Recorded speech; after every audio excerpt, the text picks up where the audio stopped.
Fala pessoal, belezinha? Vamos para a nossa terceira parte dos nossos estudos sobre os processos de mudança de fase?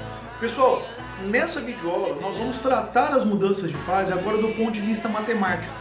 Ou seja, nós vamos levar em consideração agora o calor sensível e o calor latente que é fornecido a essas substâncias durante o processo de mudança de fase.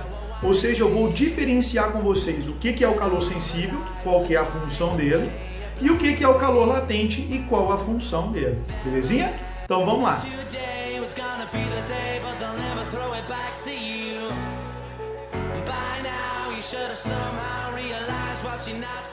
Pessoal, para a gente dar início então a essa nossa terceira parte, a nossa terceira videoaula, eu quero mostrar para vocês esse diagrama. Tenho certeza absoluta que 90% de vocês já viram esse diagrama em algum lugar, tá? Que é um diagrama de mudança de fase, né? Levando em consideração as três fases clássicas da matéria, que é a fase sólida, a fase líquida e a fase gasosa, né? E como que chama esse processo de mudança de fase, ou seja, quando uma substância passa da fase sólida para a líquida, da líquida para a gasosa, ou então uma passagem direta da sólida para a gasosa. Então, eu tenho certeza que todos vocês já viram esse processo, tá? Então, ou seja, a primeira coisa, vamos levar em consideração o fornecimento de calor, tá? Vamos levar em consideração que eu tenho uma determinada substância na fase sólida e eu vou fornecer calor para essa substância. Então, o que vai acontecer? Então, se eu tenho uma determinada substância que esteja na fase sólida, se eu forneço calor para essa substância, o que vai acontecer? Ela vai passar para a fase líquida. E esse processo de mudança da fase sólida para a fase líquida é o que nós chamamos de fusão. Beleza?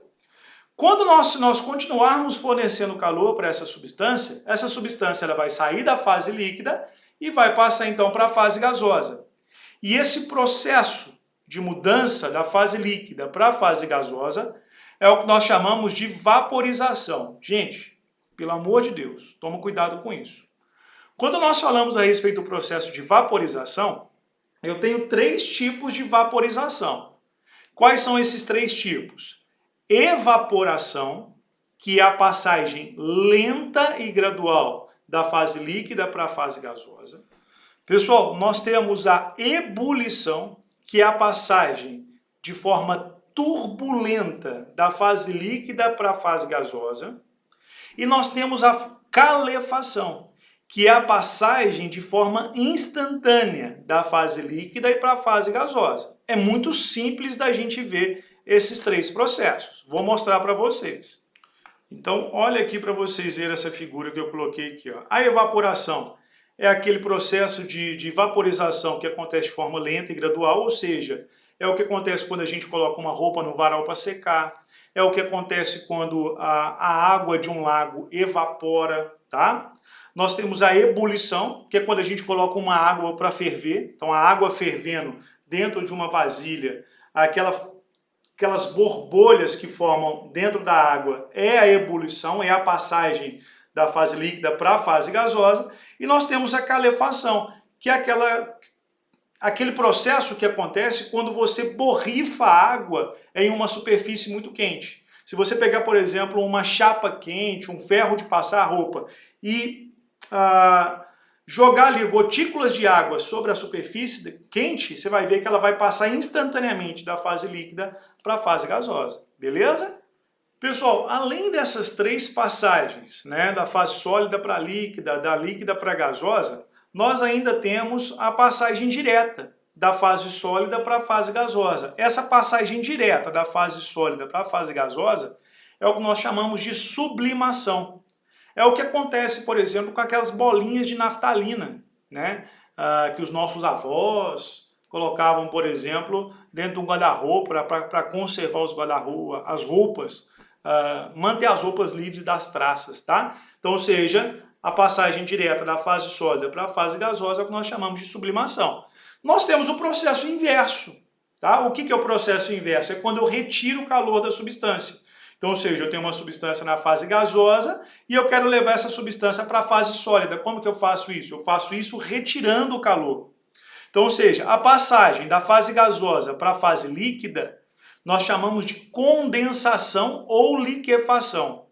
Beleza? A passagem da fase líquida para a fase sólida nós chamamos de solidificação. E a passagem direta da fase gasosa para a fase sólida nós chamamos de sublimação, tá? Da mesma forma que acontece do sólido para o gasoso, a gente também pode chamar de sublimação do gasoso para o sólido, ou alguns livros chamam isso de ressublimação. Belezinha? Pessoal, vamos dar continuidade aqui então aos nossos estudos, né? Aí você vira para mim e fala o seguinte: pô, Davidson, você falou para mim que agora tem a parte matemática. Cadê a matemática do negócio? Que é o que deixa o negócio bonito. Presta atenção nisso aqui numa coisa, tá? Eu sei que você já estudou o que é fusão, o que é solidificação, o que é vaporização, né? O que é liquefação, que é os processos tanto de fornecimento de calor quanto de perca de calor, né? Que faz com que a substância derreta, né? Passando da fase sólida para a fase líquida, ou solidifique, passando da fase líquida para a fase gasosa. Eu sei que você já sabe isso, eu sei que você já estudou isso no 9º ano. Né? Mas é importante que vocês entendam alguns conceitos, beleza? Agora a gente vai para a parte matemática, né? Quando a gente fala nesse processo de mudança de fase, a gente tem que levar em consideração dois calor que é fornecido para uma determinada substância, dois calores que é fornecido.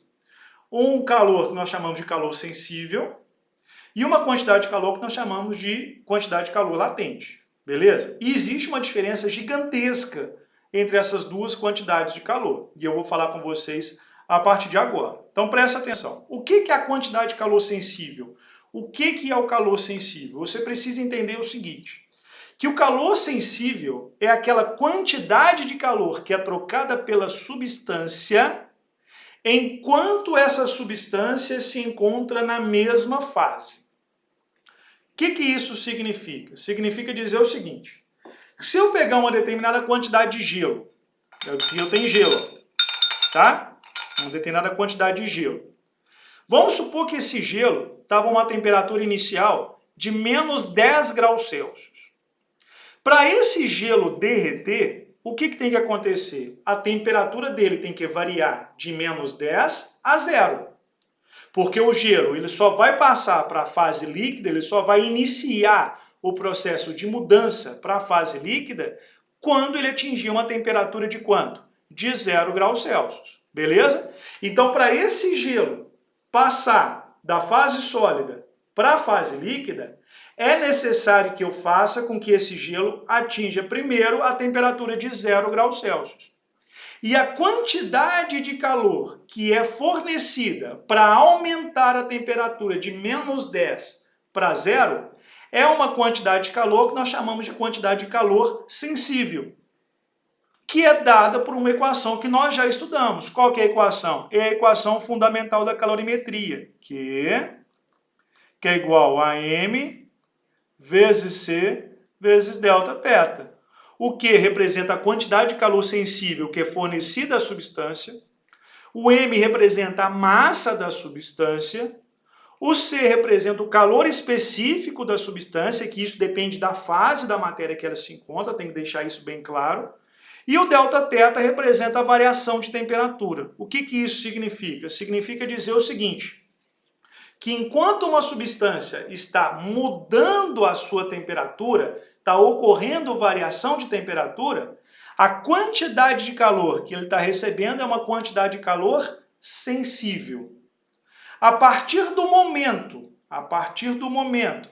que ela atingiu a temperatura de mudança de fase e iniciou o processo de mudança, a quantidade de calor que essa substância vai receber vai deixar de ser sensível e vai passar a ser uma quantidade de calor que nós chamamos de calor latente. Beleza? Então, só para deixar bem claro, pessoal, a quantidade de calor que eu forneço para esse gelo para aumentar a temperatura de menos 10 a 0, que é quando ele vai começar a fundir, é uma quantidade de calor sensível. Agora, o que está acontecendo com esse gelo? Ele está fundindo, beleza? Ele já está derretendo. Tá aqui, eu tenho água na fase líquida. Se você olhar aqui, eu tenho água aqui dentro do copo. Deixa eu ver se vocês conseguem ver, beleza? Então significa que ele já começou o processo de mudança de fase. Então, como ele está mudando de fase, A quantidade de calor agora que ele está recebendo é uma quantidade de calor o quê? Latente. Beleza? E é justamente sobre esse calor latente que nós vamos falar agora. Então vamos lá, pessoal. O que é o calor latente? Você precisa entender uma coisa. Calor latente é aquela quantidade de calor que nós fornecemos para o determinado corpo durante o processo de mudança de fase. Beleza? Então, ou seja, para variar a temperatura de menos 10 a 0 do gelo, eu precisei fornecer uma quantidade de calor sensível. Beleza? Agora, ele já iniciou o processo de derretimento. Então, ou seja, significa dizer que a temperatura dessa água que está aqui dentro do copo, ela é de quanto? Ela é de 0 graus. Beleza? Porque ele iniciou o processo de mudança de fase. E enquanto eu tiver gelo na fase sólida, a temperatura dessa água não vai mudar. A temperatura dessa água vai permanecer o quê? Constante. Beleza? Pessoal, vai chegar um determinado momento em que eu vou ter no mesmo recipiente água na fase líquida, por exemplo, e o gelo na fase sólida. Tá? O que isso significa? Significa que a temperatura dessa água, onde o gelo está imerso, é de quanto? É de 0 graus. Por que eu estou falando isso? Porque durante o processo de mudança de fase, eu não tenho variação de temperatura. A variação de temperatura, ela ocorre somente enquanto a substância não está na temperatura de mudança de fase.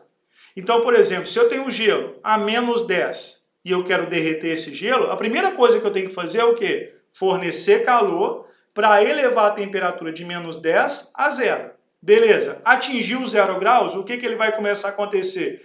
Ele vai começar a derreter. Enquanto ele não derreter completamente, eu não vou ter o quê? Variação de temperatura. Então a minha temperatura ela vai permanecer constante durante todo o processo de mudança de fase. Isso é o que nós chamamos de calor latente. Então quando nós temos uma determinada substância pura, tá? Trocando de fase, mudando de fase, e essa substância está mudando de fase em si, ou seja, a água, por exemplo, o gelo, atingiu a temperatura de 0 e iniciou o processo de derretimento, a temperatura dessa água e do gelo vai permanecer constante igual a quanto? A 0 graus. A partir do momento que essa água derreteu completamente, que o gelo derreteu completamente, aí sim a água vai começar a aumentar a temperatura. Aí sim nós vamos ter novamente uma quantidade de calor sensível sendo fornecida. Mas a questão é, como que eu vou fazer então para determinar essa quantidade de calor latente fornecida durante o processo de mudança de fase? Para a gente encontrar, para a gente determinar essa quantidade de calor latente fornecido, nós vamos fazer isso pela equação, que é igual a M vezes L. O Q representa a quantidade de calor latente fornecida à substância, o M representa a massa da substância e o L ele representa o calor latente da substância. Cada substância tem o seu próprio calor latente, assim como cada substância tinha o seu próprio calor específico. Beleza? Então, pessoal, é importante que você entenda o seguinte. O que é calor latente? Calor latente, tá, de mudança de fase, só acontece durante o processo de mudança de fase, ele corresponde à quantidade de calor fornecida ou retirada da substância durante o processo de mudança de fase. Ou seja, a minha temperatura ela vai permanecer sempre o quê? Constante. Beleza? Pessoal, para a gente finalizar, então, essa nossa terceira videoaula a respeito das mudanças de fase, a respeito dessas fases da matéria, eu quero falar com vocês a respeito das unidades de medida que estão envolvidas nesse processo de troca de calor. O calor latente, né, mais específico do calor latente. Então, por exemplo, a gente sabe que a quantidade de calor fornecida ela vai ser sempre dada em calorias, então, ou seja, o Q a gente vai utilizar a unidade prática, então ela vai ser dada em calorias, beleza? Mas também pode ser dada em joule, que é o nosso sistema internacional. O M, que é a nossa massa, ele vai ser dado em gramas, tá? Mas também pode ser dado em quilogramas, que é o sistema internacional.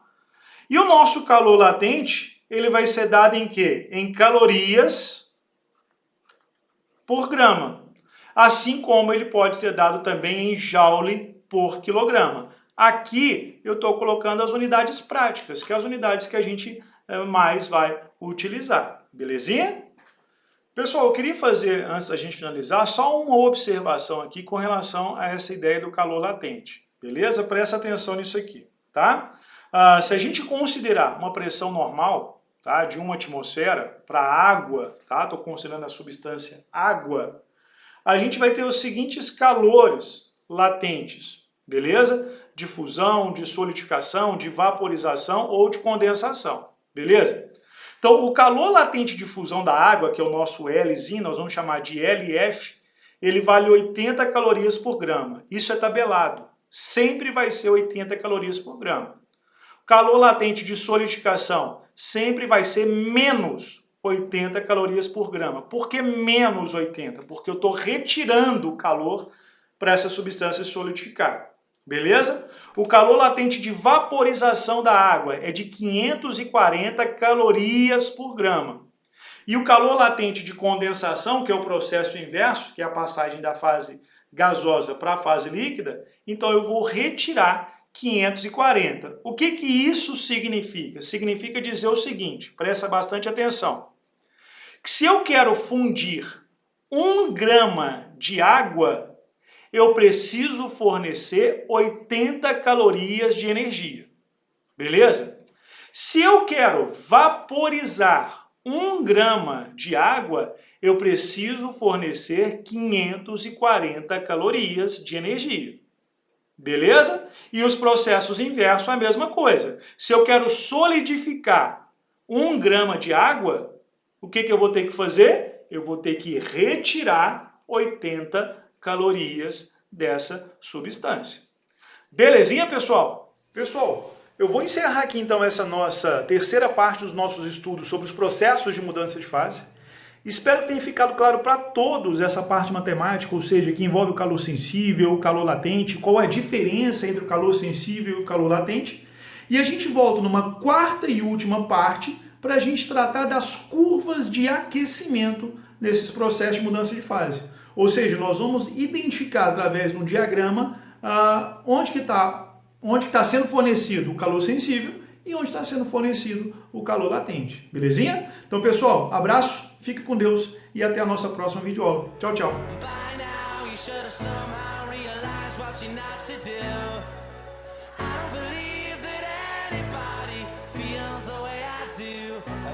Now